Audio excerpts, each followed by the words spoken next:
So there are basically that, sorry, there is some. Okay, so management of fracture. So the complete fracture is managed in a three phases. There are phase 1 emergency care, phase 2 definitive care, and phase 3 rehabilitations. Means complete management of the fracture is done in three phases, and every phase is very critical, every phase is very important. So we will discuss one by one. When come to the phase 1, that is emergency care. Means when you have a patient of fracture, so what should be done starting from the fracture site up to the emergency department. Understand?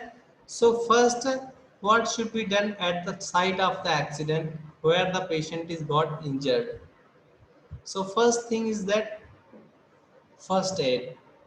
First aid means you have to uh, take out patient from the injured side, means remove the patient. Suppose if patient is got accident and patient is below that vehicle, so first you have to take out the patient outside the vehicle, and then first the after the first and the first thing is that you have to do first relief of pain.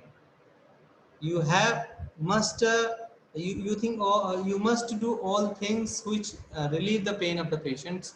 That may have you have any kind of the analgesic injections or something, then you can give that patients.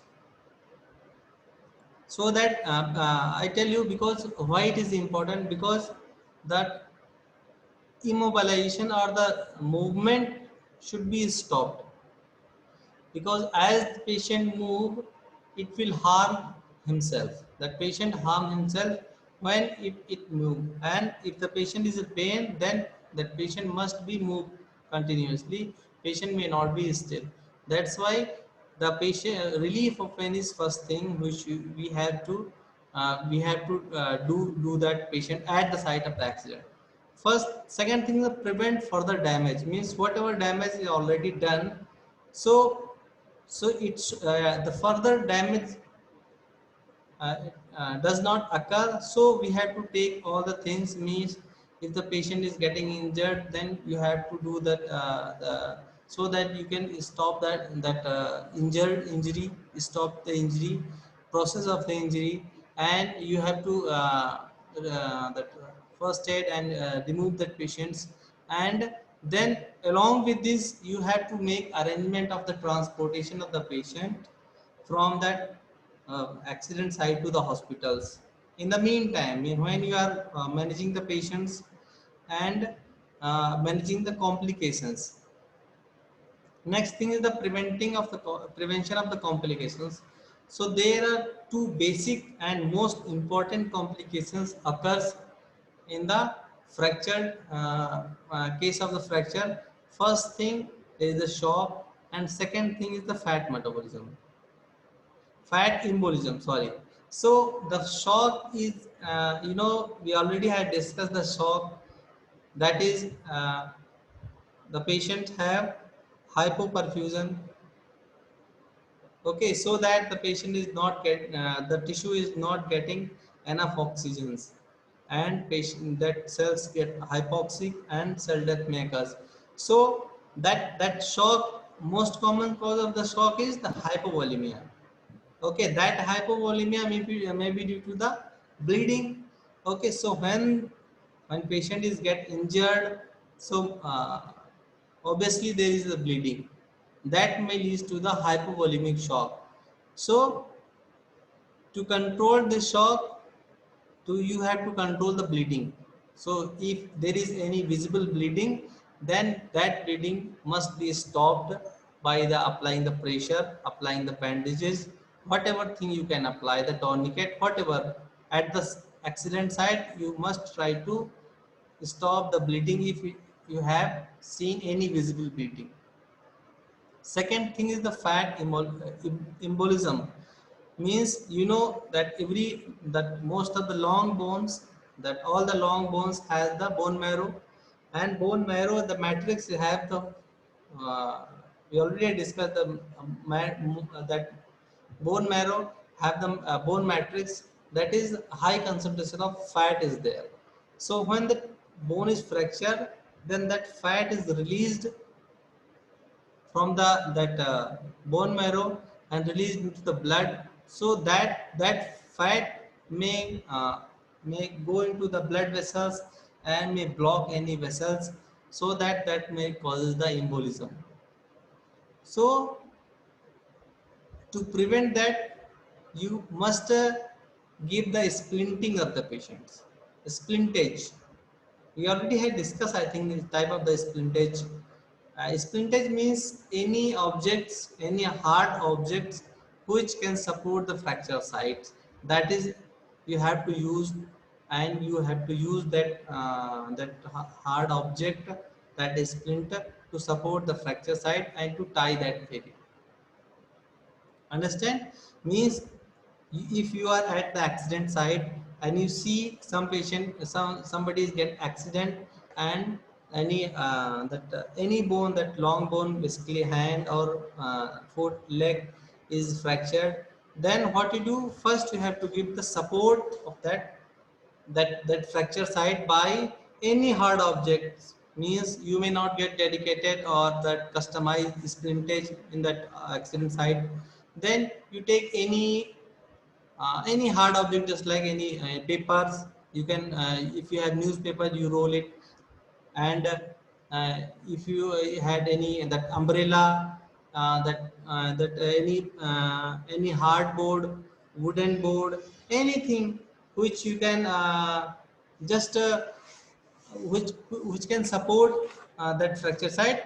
Just suppose my bone is fractured from here, you see a fracture site here, then what to do, just to take any hard objects, just like umbrella, x-ray plate, any book, any paper. If you didn't find any hard cloth, just keep here and tie with my hands, so that you can restrict the movement in my hand area, in my fracture site. By stopping the movement, you just give the relief in the pain, that stop the further damage, that helps in the transportation of the patients, that helps the preventing the complications, that fat embolism and the shock. Understand? So at the fracture side, the important thing is that first you have to take out the patient from injured area, injured means injured, that support patient is underweight, so you remove the just remove the patient from that side, so that you can uh, stop the further damage, and then you immobilize that fracture site, so that the patient may get relief, patient get prevent complications, and in the meantime you have to arrange the transportation, that ambulance, so that you can transport your patient from that accident site to the hospitals. So this is the very important. Next thing, what you have to do in emergency department. Means suppose you are not at the site of accident, but you are working as a EMO, emergency medical officer, and working in the emergency department, and somebody bring a patient of that fracture, then what you have to do? So first thing is that BSL, BLS, sorry, BLS, basic life support. The first thing which should be comes in your mind, that is basic life support. Means you have to do the basic life support. What are the basic things? Basic thing is the oxygens, basic thing is the blood. Understand? Means if your patient is hypoxic, you just start oxygen,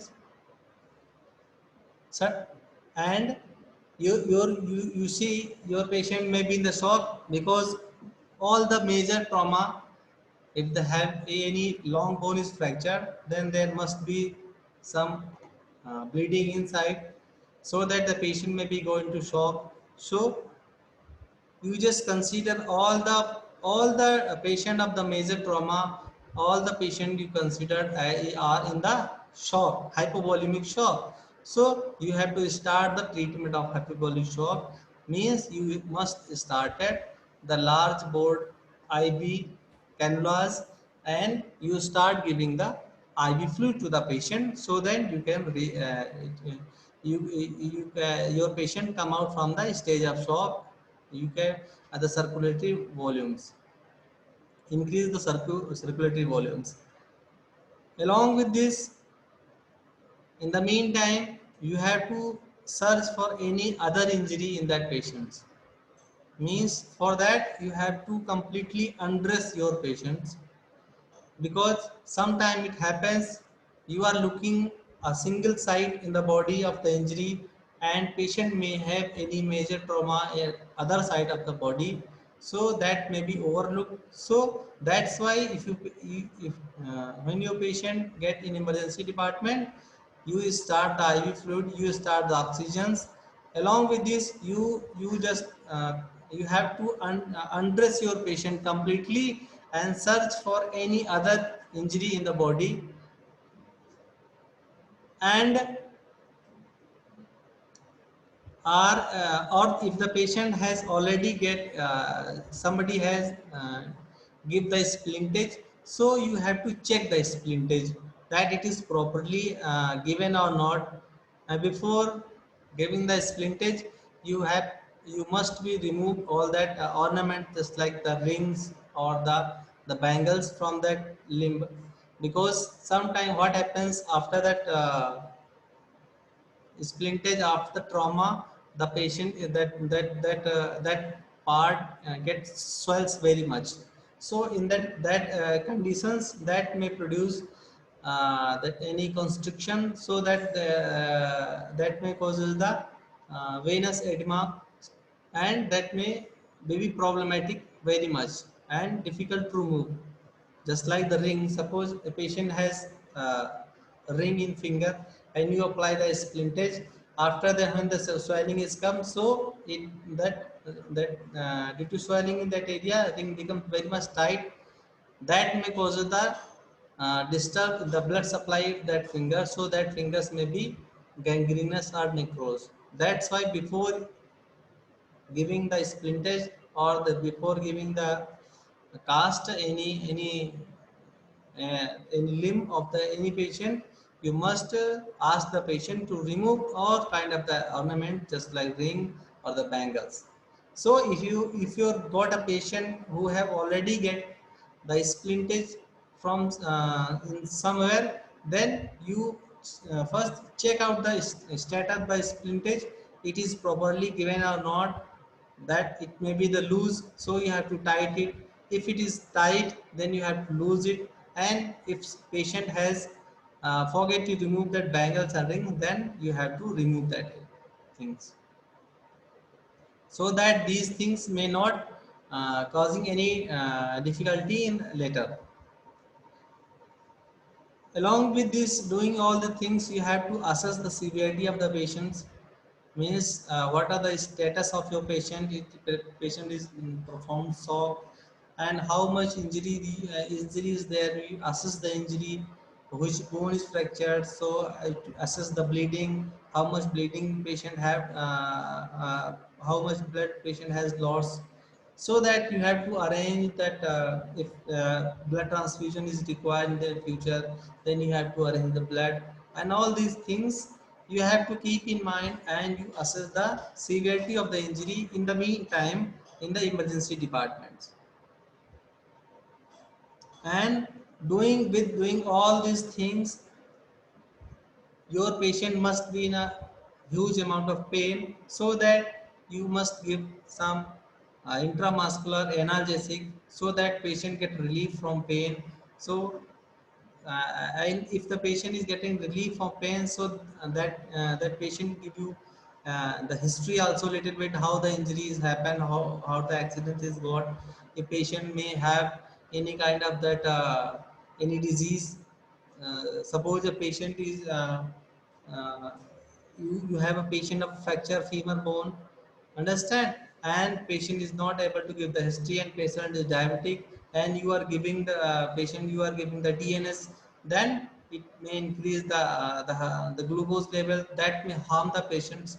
That's why first you give the painkiller so that patient comes in a ease, and patient may give you little history, and patient may be little cooperative, so that that may help for the further management of that patient. Understand? So these two are two things we must keep in mind, which should be done at the site of accident, and which should be done at in the emergency department of that when the patient comes to the hospitals.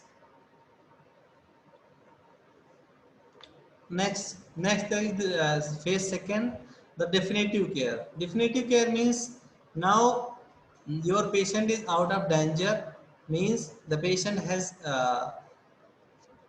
stable, you have the stable the patient, and there is no danger of life in the patient. Now you are going to treat the fracture. So in the treatment of fracture, there are 3 R that is very important: reduction, retention, and rehabilitation. These 3 are reduction, retention, and rehabilitation.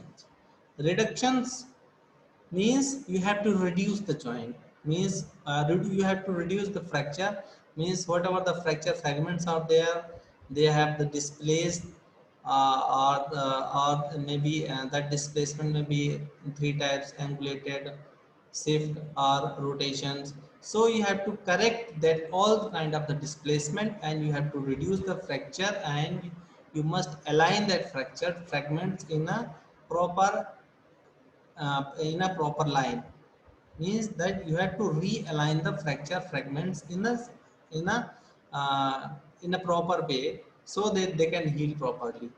Second thing is the retention. Retention means you have to reduce the fracture fragments, and now you have to keep that fragments at that site, so that the healing is started and healing is improved. That is retention, that is immobilizations. The third thing is rehabilitation, means when your fracture is healed, now patient have to gain the movement and the muscle power again, so that he or she can perform that the function of that hand or the legs. So that means working to gain the normal functioning of that part, then you have to start the rehabilitations. So these three things are always important. So if somebody asks you what are the principle of management of the fracture, you must remember 3 R: reduction, retention, and rehabilitation. They are quite similar to our our Ayurvedic principle. That is, what are the Ayurvedic principle of the fracture? आंक्षण पीडन संक्षेप बंधन. आंचनई पीडनश्चैव संक्षेपै बंधस्तः संधिस्थ शरीरे चलाप्य अचलाप्य. Understand? And what are the method of reduction? This is Acharya Shushta says avnamitam unnayat unnatam chao pidye, means whatever the elevated part, just depress it. What is the depressed part, elevate it. And what are the close, yeah, means that if the fracture segment are compact, just relieve that, reduce that. And if the fracture segments are very much afar, keep it close, means that is the method of reductions. But the principle is that 3 R in the modern science and Ayurveda, Anchane Pidanache, Sanchepai Bandhastha. Always remember these basic principles. Now come to the method of the treatment. So these three principle of management. Under these three principle of management, we just give the 4 type of the means that there are 4 method of the management. First, the point is treatment of functional use of the injured part, means whenever some body part is fractured and you are going to fix that, then uh, you have to fix that part in that position wherever the patient can use that part, and the function should be there so that it can that rehabilitation will be easy. Some part requires that immobilization, just like means treatment of functional use injured part means some body part when get injured, they doesn't require complete immobilization, just like the ribs or the clavicle. So if somebody rib is fractured, then no need to immobilize that ribs. Just give the compression, give the belt, rib belt. That is enough for the healing, and no need to complete immobilizations. Some part required immobilization, just like any long bone is fractured, then bone required complete immobilizations. Treat, and if the bone is fractured, the transverse fracture is there and no displacement is there, so in that case reduction is not required. Means the immobilization is the only treatment. Just like in clavicle fractures, if the clavicle is fractured, so you just fix that arm in these positions, just uh, proper adduction and internal rotations in the 90 degrees. So if you fix your hand in if you fix that hand of patient in this position, so clavicle is remain immobilized and reduction is not required. Little bit displacement is there, so also if there is no complication, so reduction is not required. But the some cases the treatment the reduction must be done. Suppose that if any long bone, that humerus, femur, tibia is there, then and it is there is a displacement, then immobilization must be required. Without the internal fixation means only immobilization, the plaster cast is enough for that immobilization for the healing. Fourth point is the treatment by open reduction and internal fixation. Means some fractures always require internal fixations. If closed fracture is there, or sorry, is the fracture is open or communicated fracture means multiple fractures there. So in that kind of the injury, first you have to reduce the fractures, and then you have to do internal fixations by that nailing, plating, screw, wire, whatever you use for the internal fixation, because if you did not internally fix that part, then healing will not be proper. Understand? Means though the principle is reduction, retention and rehabilitation, but all the kind of the fracture doesn't require all the things. Means some fractures may not require reduction, just immobilization is enough. Some fractures doesn't require proper immobilization also. They can you can treat that fracture with the functional use of that part also. Some fracture require reduction as well as immobilization. Some fracture require reduction along with internal fixation. Understand? So all these four methods are used for that, fulfilling these three basic principles of the management. Understand? So next class we will discuss the reduction, means how many type of the reduction methods are there.